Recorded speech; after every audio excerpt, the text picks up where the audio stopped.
आरती जिस मकान में रहती थी, उसके मकान मालिक उसे अपनी सगी बेटी की तरह प्यार करते थे। आरती ने उनका काफी ख्याल रखा था। उसके मकान मालिक और मालकिन एक रोज बाहर निकले और कभी लौटकर नहीं आए। उनका एक कार हादसे में इंतकाल हो गया। वो अपना घर आरती के हवाले छोड़ गए थे और आरती उसका अच्छे से ख्याल रखती थी। पर एक रोज मकान मालिक के बेटे और बहू आए। आरती, तुम्हें अम्मी अब्बू ने घर की जितनी चाबियां दे रखी हैं, वो सब लौटा दो मुझे। भाईजान, चचा और चची जान ने सिर्फ दरवाजे की ही चाबियां दी थी मुझे, और कोई चाबी नहीं है मेरे पास। देखो आरती, अब मैं आ गया हूँ तो तुम मुझे सारी चाबियां दे सकती हो और ये घर भी छोड़ दो। भाईजान, मेरे पास एक ही चाबी है और वो मैं आपके हवाले कर दूंगी। रही बात घर छोड़ने की, तो मेरे पास रहने के लिए और कोई आसरा नहीं है। मैं कहाँ रहूंगी भाईजान? तुम कहीं भी रहो, हमें क्या। अपना कमरा जल्द से जल्द खाली कर दो। भाभी, ऐसा मत कहिए। मेरा इस शहर में चाचा चाची के सिवा और कोई नहीं था। मुझे थोड़ा वक्त तो दीजिए। दुरुस्त है, इस महीने के आखिर तक इस घर से निकल जाना। और हाँ, फिर से कह रहा हूँ, अगर कोई चाबी है तुम्हारे पास तो चुपचाप मुझे सुपुर्द कर देना।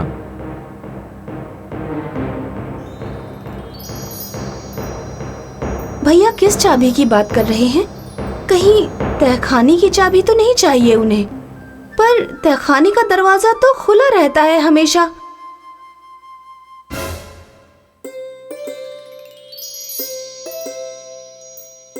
आखिर यहाँ ऐसा क्या है जिसके लिए भाईजान और भाभीजान मुझसे बार बार चाबी मांग रहे हैं?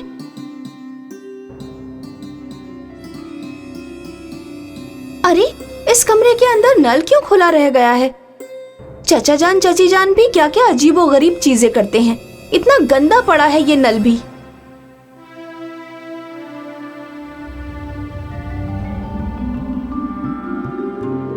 आरती डर जाती है और तुरंत नल बंद कर देती है।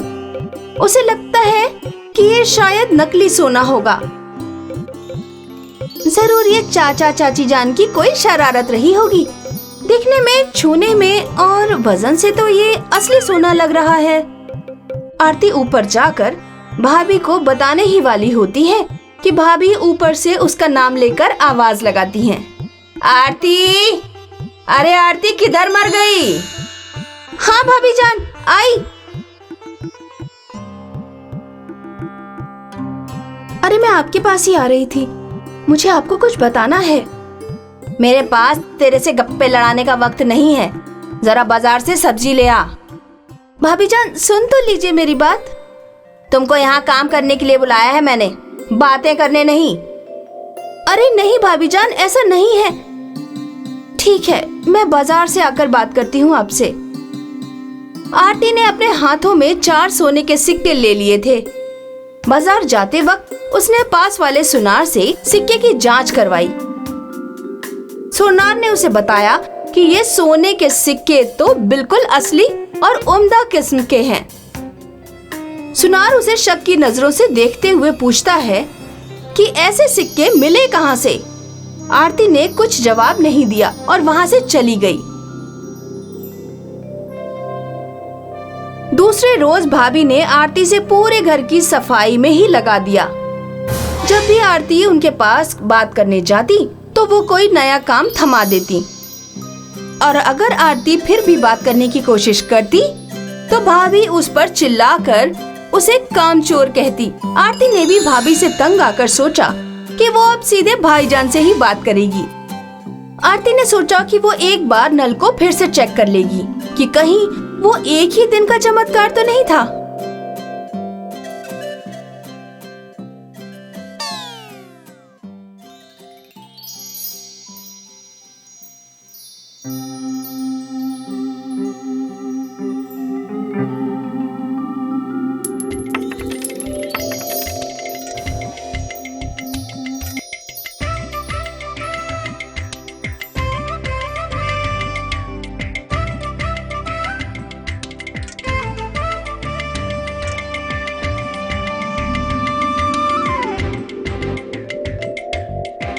आरती, इधर आना।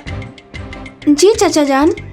अरे बेटा, तुम 2 साल से दिनेश जी के यहाँ रह रही हो और उस दिन से पहले तुम कभी सोने के सिक्के लेकर नहीं आई। चाचा जान, वो कैसे बताऊं, शायद आप विश्वास नहीं करेंगे। सोने के नल के बारे में? चाचा जान, आपको कैसे पता चला? क्या भाईजान भाभी ने कुछ कहा? नहीं बेटा, उस रोहन और उसकी नर्क चढ़ी बीवी से तो मैंने तभी बात करना बंद कर दिया था जब उसे घर से धक्के मार के निकाला गया था। अरे आप ये क्या कह रहे हैं चाचा जान? हाँ बेटा, दिनेश जी एक बहुत ही नेक दिल इंसान थे। उन्हें एक दिन खुदा की ओर से तोहफे के तौर पर वो सोने का नल मिला। उन्होंने कभी उन सोने के सिक्कों का गलत इस्तेमाल नहीं किया। वो महीने में बस 3-4 सिक्के निकालते थे और उसे फरोख्त के आसपास के अनाथ आश्रम में दान दे देते थे। पर ये रोहन, ये अपने अम्मी अब्बा जैसे बिल्कुल नहीं था। पर उनको घर से क्यों निकाल दिया? रोहन और उसकी बेगम को सोने के नल के लालच में अंधा कर दिया था। वो भी इस हद तक कि रोहन ने अपने खुद की अम्मी के ऊपर हाथ उठा दिया। दिनेश जी ने उसी वक्त दोनों को घर से रुखसत कर दिया। या अल्लाह, ये सब तो मुझे मालूम ही नहीं था, इसीलिए वो मुझे उस घर से निकालने की फिराक में लगे हुए हैं। बेटा, तुम किसी तरह से उस नल को छुपा दो, वरना वो रोहन और उसकी बेगम सारा सोना खा जाएंगे और दिनेश जी की आत्मा को कभी भी सुकून नहीं मिल पाएगा। पर चाचा जान, मैं ऐसा कैसे कर सकती हूँ? मुझे तो उस घर से निकाला जा रहा है। बेटा, उस नल को या तो तुम तोड़ दो या उन दोनों को उस घर से निकलवा दो। आरती घर पहुँचती है और वहाँ उसका इंतजार भैया भाभी जान के साथ साथ पुलिस भी कर रही होती है। देखिए इंस्पेक्टर साहब, यही है वो लड़की जिसने मेरे अब्बा के कीमती सोने के सिक्के चुराए हैं। नहीं नहीं, ये सच नहीं है इंस्पेक्टर। अच्छा, झूठी, ये सच नहीं है तो तू ये सोने के सिक्के की थैली लेकर कहाँ भागने वाली थी?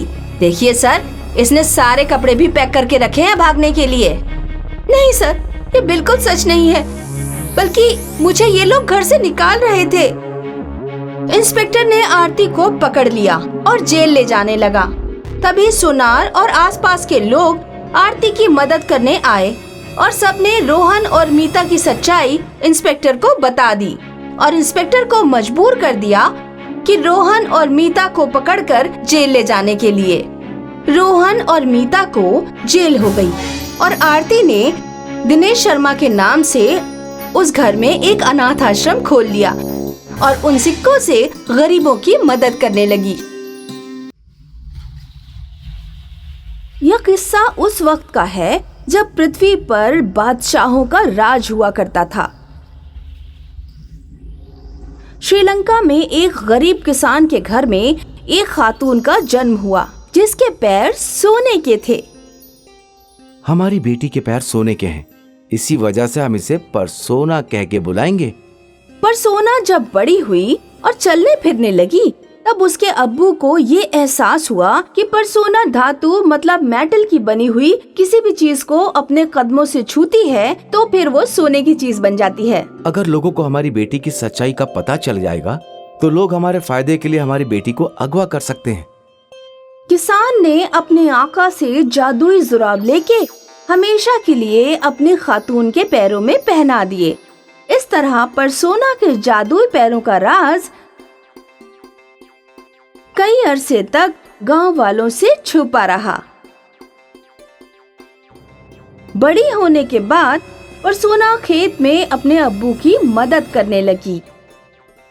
परसोना, तुम हर वक्त अपने पैरों में जुराबें क्यों पहनती हो? इस वक्त तो कितनी गर्मी है, इन जुराबों को उतार क्यों नहीं देती हो? वो मेरे पैरों में गंदी मिट्टी और गंदे पानी से फोड़े फुंसी हो जाते हैं। इसी वजह से हकीम साहब ने कहा है कि मैं जुराब पहन कर रहा करूं। कोई भी राज हमेशा राज बनकर नहीं रहता है। एक ऐसी हालत आ बनी जिसकी वजह से परसोना के अब्बू को परसोना के पैरों का राज खोलना पड़ा। राज्य पर चीनी राज का आक्रमण हो गया और चीन का बादशाह सब कुछ लूट कर ले गया। श्रीलंका का बादशाह गांव-गांव जाकर गरीब हो चुकी जनता की हर तरह से मदद कर रहा था। मेरे मुल्क के प्यारे लोगों, इस मुश्किल वक्त में मैं आपके साथ हूँ। मैं किसी को भी भूख से मरने नहीं दूंगा। आप लोग भी अगर हो सके तो एक दूसरे का हर मुमकिन मदद करें। किसान से बादशाह और जनता की तकलीफ देखी नहीं गई। उसने बादशाह को अपनी बेटी के जादुई पैरों के बारे में बता दिया। बरसों बाद परसोना ने अपने जुराब उतारे और वो लोहे की बड़ी बड़ी प्लेटों पर चल पड़ी। लोहा सोने में बदल गया। इस तरह से परसोना के पैरों की वजह से एक बार फिर मुल्क में खुशी और बरकत आ गई। परसोना बेटी, हम तुम्हें एक महल बनाकर देना चाहते हैं। पूरे मुल्क की यही ख्वाहिश है। बादशाह, आपने मुझे इस काबिल समझा, इसके लिए शुक्रिया। लेकिन मैं अपनी अम्मी और अब्बू के साथ अपने ही घर में खुश हूँ। बादशाह की बेटी जैकलीन ने जब परसोना को इतनी इज्जत मिलते हुए देखा तो उसे बेहद जलन हुई। खानूम मैं हूँ और सारा सम्मान उस परसोना को मिल रहा है, सिर्फ उसके कदमों की वजह से। खानूम जैकलीन ने प्रेतों के आका की पूजा की और एक काली चुड़ैल को बुलाया। चुड़ैल, मैं तुझे 13 बकरे खाने को दूंगी, सिर्फ परसोना से उसके कदमों की खासियत छीन ले। 13 बकरे, आपका काम हो जाएगा खानूम। परसोना एक दिन जब अपने घर पर सो रही थी तो चुड़ैल ने उसके कदमों पर मंत्र पढ़कर अपना काला पानी छिड़क दिया। अगली सुबह जब परसोना सोकर उठी तो उसके पैर कोयले के बन चुके थे। अब्बू, मेरे पैरों को क्या हो गया?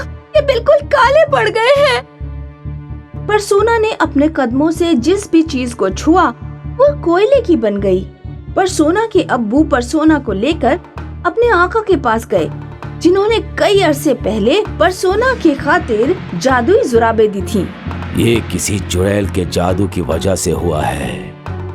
तुम्हें अपने पैरों को वापस पहले जैसा करने के लिए पूर्णिमा की चांदनी रात में कमल के फूल के तालाब में अपने कदमों को धोना होगा। परसोना ने पूर्णिमा की खिली चांदनी में कमल के फूल से भरे हुए तालाब में जब अपने कदमों को धोया तो फिर वापस उसके पैर सोने के बन गए और एक बार फिर से उनकी खासियत वापस आ गई। खानूम जैकलीन ने फिर चुड़ैल को बुलाया। चुड़ैल, तुम्हारे जादू ने असर नहीं किया, परसोना के पैर वापस सोने के बन गए हैं।